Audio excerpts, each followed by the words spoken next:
Papa Mbote. Mbote Oza nani? Nazali chauffeur poids lourd ya Boka. Tomoni bino awa bakamion etelemi et créé embouteillage, bakamion mse kokoleka te depuis 3 jours eza nini? Non, tout ça l'embouteillage te bituka etelemi très bien. Toko balusi image au monde qui voire même babis ezoleka ma voiture ezoleka. Ce n'est que pour répondre les engins lourds. Et ça va pour la camion à minene. Il y a un modèle de l'eau net. Parce que ça balobi que tout le biso ba chauffeur poids lourd de lobby. Si c'est comme ça, biso peut te fanda na biso to sala pété. Tout ça là ya boutou. Nous avons payé la montée, ma prime de nuit, risque, et belé, et puis criminalité, les gens en Kinshasa, va continuer à dire que monde en mot, mais bazo ça les locaux pour côté, on dit d'abisso les sous, tu vas le sala na musala boutou, les salés maintenant nous voient, tu bandes na Kassafou, Mobutu, Mouzé, Kabila fils, les locaux, Félix Antoine Tshisekedi, banda to banda musala oyo. Makambo tie ko sale matete ko sala pété. Alors yango to lobby na kisasa na bango balamba balia tukoya te. Il faut pas la biso par disposition. Oyo to kokaki ko sale. Baso kisa biso na système na biso to kutina boya 10h à 15h ça veut dire. De 10h à 15h, parce que tu as la ville à Kinshasa à 10h jusqu'à 15h. Tout ça, c'était pour les embouteillages. Mais apparemment, ma poids lourd a créé un embouteillage. Poids lourd a créé un embouteillage. Tout ça, c'est une image. Bango pe bamona kayango. Makambo bana moto basala ka bamona kayango te. Makambo ba chauffeur taxi à Kinshasa basala ka bamona kayango te. Ba manœuvre inutile. Parking niveau epesaka l'état mongo faut pas éviter ba parking na ba rond-point naba faut pas éviter ba parking na ba rond-point et puis ba marché pirate so total même na province na biso ya Congo central tala marché ya makaku to lobela ya bombala na bombala et boma ba ndenge na ndenge et basula ngo décision. Et ça la reprendra Babatani Kibala. Marché, donc, rive gauche, une rive droite. Bakanga a déjà bandi moko. Matani Kibala, ils en a 4 bandes. Et Kibala a 2 bandes. Suite, il y a marché pirate. Bah, au monde en côté, dernièrement, tu vas couper dans Matani Kibala, stable à courant et poyaki. Et c'est là qu'il me dit Tiboni. Mais tant que tu as dit que tu as été dans nzela wana embouteillage ezalaka lisusu te nyonso wana bamona yango te bamona kaka chauffeur poids lourd bamona kaka poids lourd te moto esala embouteillage ya ville ya Kinshasa baroute secondaire baosala yango te pourquoi bostationne mabe bozokita biloko na banzela bozokanga baveni. Non, monde évolué. Ce que tu as même pays voisin à biso oyo évolué et puis bango bakonza boka bakenda kamuna bakombe kona matia tena bapaya hein ba parking il faut basala ba parking babi makambo nyonso tomona depuis Kasafu botika yango tino lelo yango kaka tosalela monde évolué mituka ezokoma ebele nzela kaka oyo Kasafu batikela biso bakoko batikela biso yango batotambola ngo ti lelo ezala matadi kini bamona décision gouverneur azwaki ezalaki na nini décision gouverneur azwi ezali illégal d'abord ezalaki nini balobi ke bakamion minene ekosala livraison na ville ya Kinshasa te ekocircule na ville ya Kinshasa te pendant la journée ye azotinda biso tosala na butu à prévoir nini pour la sécurité na biso on est des images tozana ba image oyo bazobotola bato bambongo oyo bazoboma bato et puis ezokomela ye on est des images tozana ba épreuve ebele Vous voyez? Donc, problème de biso et ça kaka ke soki alongoli mibeko na ye oyo te biso mpe tokosala te. Momote bokota nzambo. Ye mutu aluki yango. Ye mutu aluki yango soki nzala ekota na ville ya Kinshasa, c'est grâce à lui. Nyonso makala moto nyonso na mutu na ye. Est-ce que déjà besoin qui à travers syndicat Nabino besoin qui tant kosola na bango pour besoin ba décision. Ba syndicat bazalaki kuna avant-hier gouverneur Aboyi alobi aza déterminé na décision na ye. Et ko changer te etikala kaka bongo. Yango wana biso pe tolobi na ville yango pe ya Kinshasa tokoya te. Toza awa. Alors nazo senga appel na ba conducteur intelligent nyonso ba chauffeur poids lourd nyonso ya RDC. Conscience na biso esala. Conscience esala liti oyo tozosala ata bino biso tomoneli yango bénéfice te ata bana na biso bakoya. Les chauffeurs poids lourds sont négligés dans la République démocratique du Congo.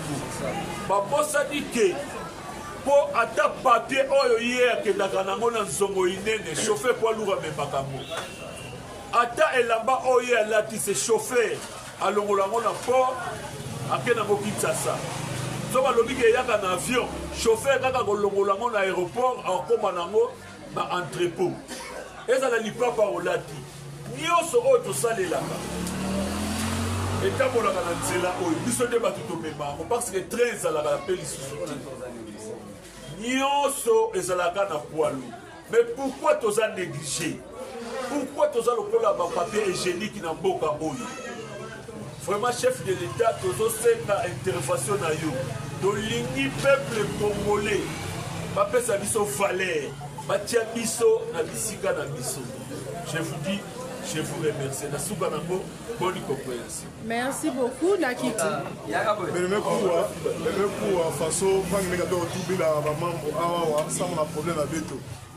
Vraiment, je regrette que Mingi, na façon de mettre Tanguila. Mais un bordel comme chauffeur pour façon de mettre tout bas, on a corrigé Beno. Na bayele la belle, et ça n'a pas si Mingi. Ça me l'a bête. Na mon chauffeur pour nous corriger que il faut ça là. Rétro-pédale, na ba pauvre ngene dimi ça vraiment c'est vrai ça. Il y a que ambo te fait, ngene faire souffrir beto. Ngene fwanda na kento ngé na ba kento beno quoi. Na ba inzo beno pour livrer par marchandise na pipa. Aussi longtemps à part crime il y a besoin de tibi la peine ya vis-à-vis play. Il y a tir à tir, mais le crime sexuel, quel est? Crime sexuel, mais ça va, monsieur le gouverneur. Mais quel est ton bête? Peut-être qu'il y a un droit pour faire un bête vers la pipe. Il y a déjà un crime. Mais quand pour raisonner, moi, je suis un peu de verre. Pour la parole, on va mettre tout le la tamasserie à transport pendant que non, les chauffeurs sont les bordels. Nous, nous sommes bordels, nous allons corriger, bien que j'espère dans la matière. Quand vous savez, ni façon pas saluer là qui salue. Vous même mon ami c'est général, merci de dire mon général papa. Il y a que vous oh non, à même point la général coup la même on a pas à moi idée. Est-ce que même on pas idée n'a pas gouverneur même lutte façon de saluer là. Toujours gouverneur sur le loup, tu as petit finger. Mais rien pas par exemple, qui sont bébés au Congo, allez ça la pique à tabac dans son trace. Ni ne tout le monde qui m'a montré, car toujours va chauffer. Mais de ça qui sont la pipe, qui sont la pipe, mais ça la veille. Mais tu ça la veille. Vous pouvez prêt pour te donner un pique à la histoire dans mon bimba. Vous ça ta commerce. Merci vraiment. Et bonne compréhension. Papa, osa yakobakisa. Apa makabalos malobi. Ouais. Quand on met tout là, quand la tête bête mes parents, tous les cananganda, ben nous avons tinda beto, tout ça là qui ça on a pris, donc que c'est na sécurité que nous avons vu la Kinshasa. Comment de pas marchandise na pipa, donc que tu m'as les cas cananganda, ba pêche na base, est ma parents là, est-ce que quoi ça? Je l'ai tabac, va l'État marque ma disposition, ça ma parking n'a pas arrêté. Ma parking qui est élevé, barré, bis qui est élevé. Bis qui est élevé n'importe quelle place. L'État n'est pas là. Maman m'a dit na roponga ba maman même na chauffé kana dele l'État n'est pas là. Il est là au Niki. Mama tadi kibala idée. Ba pena uteka na balabala. L'État peut ngena kuta ben bana ba kamera pilo. Leo mtu mama ngena uteka na balabala. Ben keti peke ben be.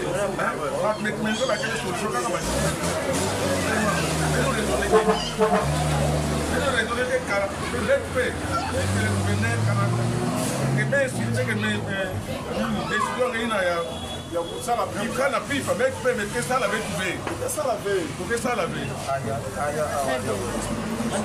Papa, yo koza chauffeur à poids lourd. Oza maloba au vaccin.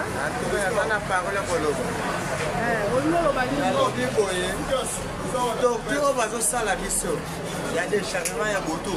Et ça normal. En plus, il y a insécurité à chef de l'État. Donc, pas minerais, donc, on a des changements. Le chef de l'État, on a insécurité. Et ça normal. Mais il faut créer un embouteillage. Donc, on crée un console que Tolingi risque de ne pas être responsable.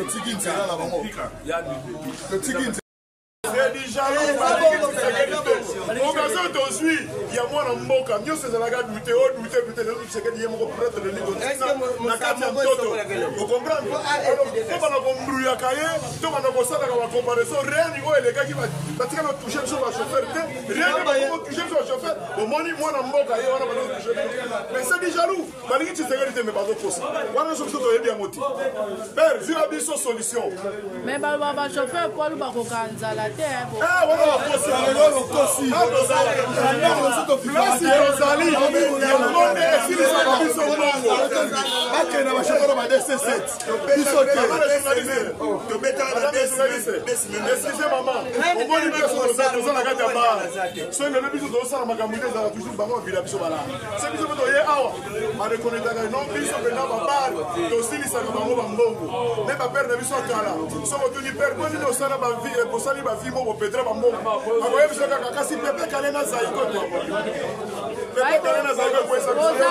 ozaka mpe me moral te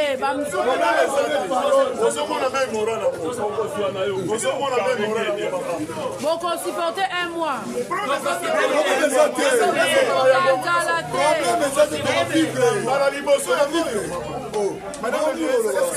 bayi bokoka nzala te nazongi lisusu na ye mpona likambo na sécurité ya mboka biso toza bachauffeur poids lourd naza chauffeur ya poids lourd batongo déchargement nyonso ya contener esalemaka kaka na moi baservice nyonso ezalaka wana sikoyo ndenge tokomi kodécharge na butu parce que tomemaka nyonso biloko mosusu tomemaka toyebi te estce nake tout droit na chef de l'État eza comploté eza na kati wana jamais pour na part na nga nazomona eza na quelque chose ezoleka na kati wana eza na agenda caché na kati wana pourquoi ba obligé biso kaka to déchargeaka na butu ici quand tozo décharger à moi 3 jours au sali il y a des déchargements nocturnes tozomonaka ta baservice moko ya l'État te ni quarantaine ni ANER ni Birode ni la police ni FARDC siko biloko bazokitisa tozoyeba te parce que eza na bakese mosusu baokitisa biloko chauffeur convoyer bobima libanda so basisi déchargement nde baye kozonga nde babengi bino boye kobimisa mutuka biloko bakitisi wana nini eza na kati biso toyebi te antuka bachef na biso ya sécurité ya ville ya Kinshasa bofongola biso moko tozomona leta na biso mboka na biso lolenge ezotambola tomoni linduki na ville ya Kinshasa lolenge ezotambole antuka bozwila biso solution na likambo oyo criminalité ezomata kaka sikomata Kinshasa ezalaka bongo te. Crime ezosalema na moi tozomona. Ami Kinshasa ezobonga baolutter contre embouteillage, bino créer embouteillage. Non. Basala baroute secondaire. Nini oyo basaleli biso. Nini oyo basaleli biso biso toboyi. Nzela ya oyo ya Kitsuka oyo kebima na Lutendele ekebima Kasangulu. Basali yango oyo pompage, nzela pompage. Nzela ya Jili Brasserie. Basali yango bayoki ke ba chauffeur bakoki koleka nzela wana. Yo mona wapi ville munene lokola Kinshasa ezalaka na entrée moko. La Congo centrale entrée moko na nzela ya Kikwit. Bosala banzela, bosala ba route secondaire. Partout ezalaka bongo, ezala même la ville ya Matadi. Nzela ezalaka moko, entrée ezalaka moko, sortie ezalaka moko. Pourquoi ba bouteillage kozala te? Bokanisa te bino bato bozodirige biso boleki biso na mayeni. C'est ça. Chef de l'État, oui,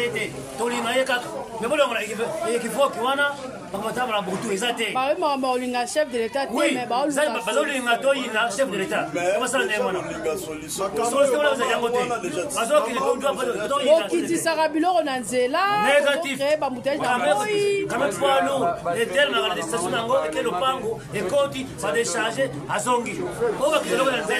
Par hasard, alors que c'est là que mon quai, à cause qu'il y a été.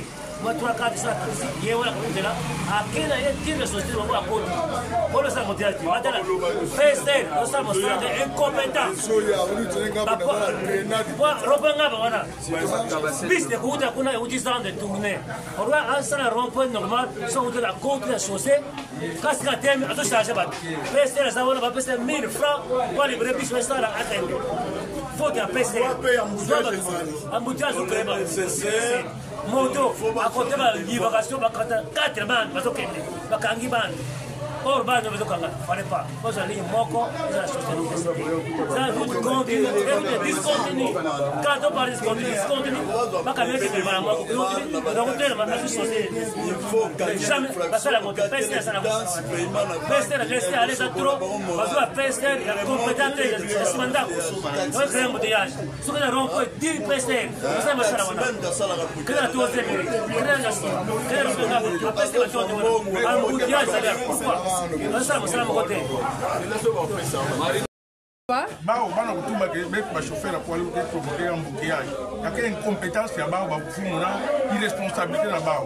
Ni pastor. Bana kutaka ba bakero teka na balabala. L'État ke no fanga na meso.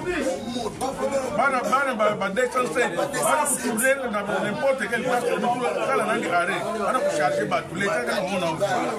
Bana moto ba même tellement ma parking point na rond-point kuta.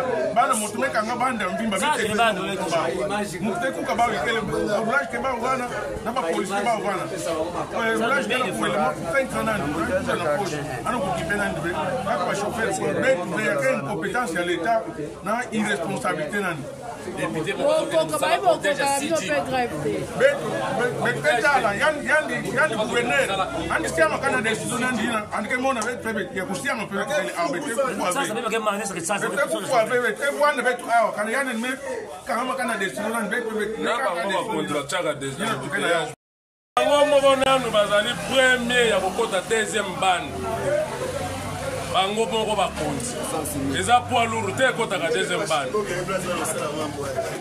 bamoto bazwelaka moto décision te bazwelaka kaka poids lourd so biso poids lourd tosala nini na Congo awa sans unique ya bakonzi balobelaka yango te soki ya biso nde ngaki ezala mokili mobimba efo bayoka basuspendre biso baninga bango wana bakomi kokufa misusu bango wana babungi bazomonana te ti lelo mpona nini déchargement ya butu alors déchargement ya butu biso tose tolobi tokosala te soki tokokufa nzala na bandako na biso tokufa tokufa kopola tokobanga te na suki wana.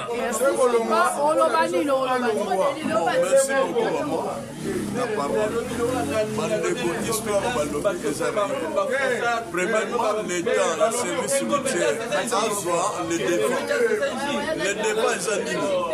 Taximen nyonso ya ville ya Kinshasa aocréé embouteillage puisque babanki na bango baoskotisa nango mongo te mais banki ezokota na bapoche na bango moko une fois embouteillage ezokontinue kocréé mais à condition ya bataximen okangi na infraction katele quittance paiement na banque ekosokola ye moral lolobi akosala lisuko gene circulation te. Maintenant rond-point ezokonfaillir na babis yango ezogene circulation policier akoya azwi 1000 francs atie na poche atiki moto aosala génération gene circulation.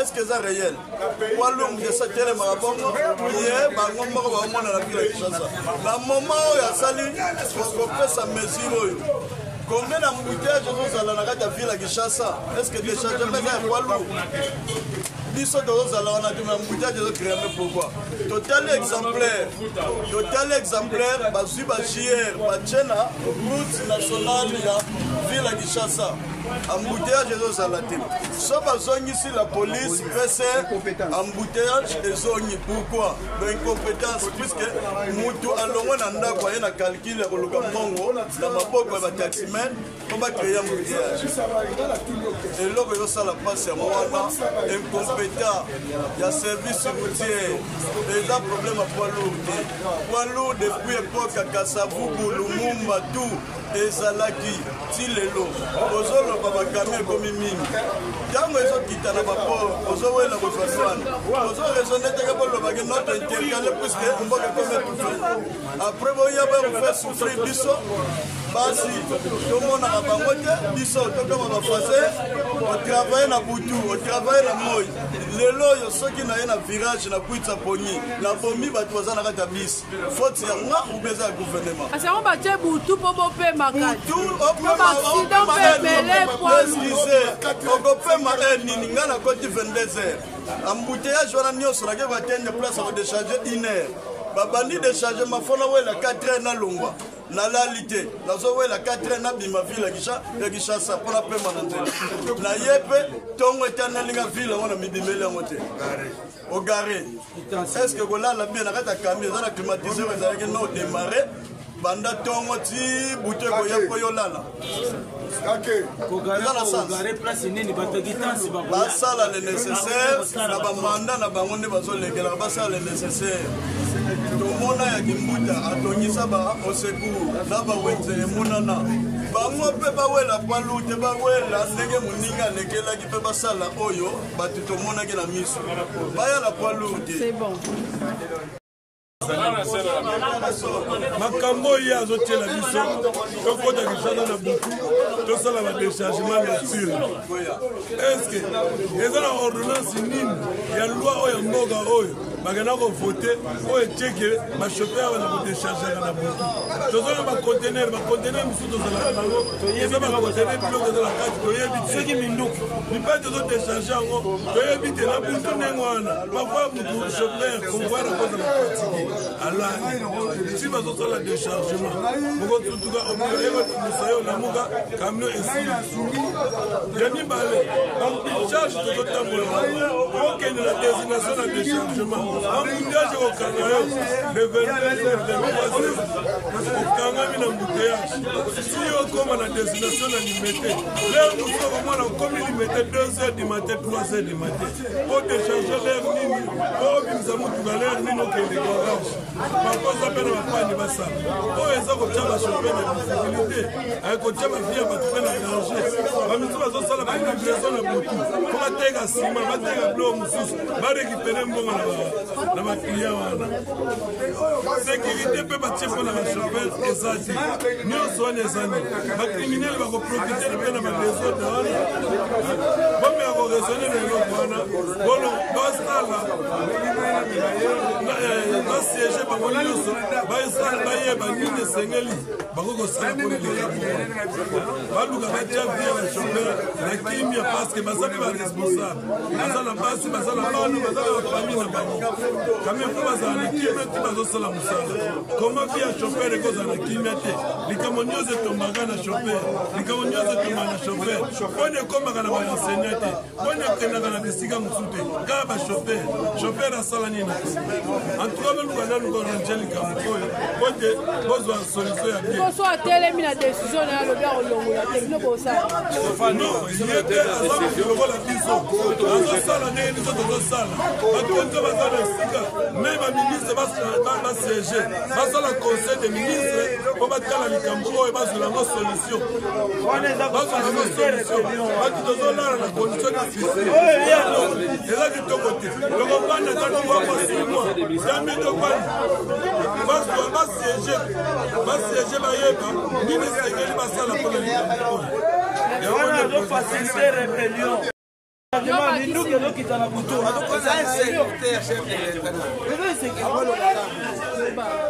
on a très essayé Koufa. C'est là, Rai, et dans la suite, il y a quoi? Voilà, le gouverneur a dit à Boutou. Donc, ça, on a Boutou. Soit Tindozonga, de 10h à 15h, ou bien journée normale. Ce cas Boutou, Aïbate, à Taïnani, il est mort, il est mort, Kabola banzala. Yépe, la condamnation de Congo, capitale. On a fait de blocs sur la monnaie. La solution. Donc, ça, tout est non, il y a MON. Merci. Oui, moi c'est un TSKK. Nous sommes vraiment d'accord avec l'incompétence de Daniel. Il y a Daniel Pena, tu as des suppos, il y a Daniel, tu peux ça confiance, tu as vraiment, il y a une poste à la malongate. Donc, à début déjà, pour ceux qui n'ont milieu, maintenant, comme déjà, c'est pour l'anga, car on a bisako kende. Pour les qui chassent déjà, on a les quota. Maman, ça, ça, nos tours, tout pendant un petit qui peut se mona, Babylone, la première nécessité. Il faut qu'on ait kin et qu'il y ait dans la province, nous sommes à Garé. Tout CDPT. Ata yo kana batwa sola na bango le 27 so na bo sanité. Bana ba corps ya bango na bango. Biso ozozela asa lever à mesure na yazwa ki basali lettre ici to bandi musala. Bon, ce qui a continué pendant 3 mois. Même 2 ans, tu vas vendre. Tu as déterminé. Même libéré là, tu vas vendre. Il y a par là, population sikoyo, et côté les mapona yé, wana biso sousté. Ce comme nous avons senga absa nini. Biso senga, allons on a ba mesure bidon wana zui. Donc pour le reste la embouteillage, tous on a heure na biso oh ba prédécesseur na ebatika ki. Il y a 10h à 22, il y a 10h à 15h. Il y a un autre osel. Ou à 22h à 4h, tu vas roboter. Même hier, on va travailler à bon côté. Avant-hier, à travailler, on va à réunion. Next réunion à 2h du matin. Mais pour la biseau, tu travailles jour et nuit. Mais à livraison à Kin, nous à sécuriser biseauté. Tu vas aussi la collègue à Bandego, à Est. Et si l'angoana.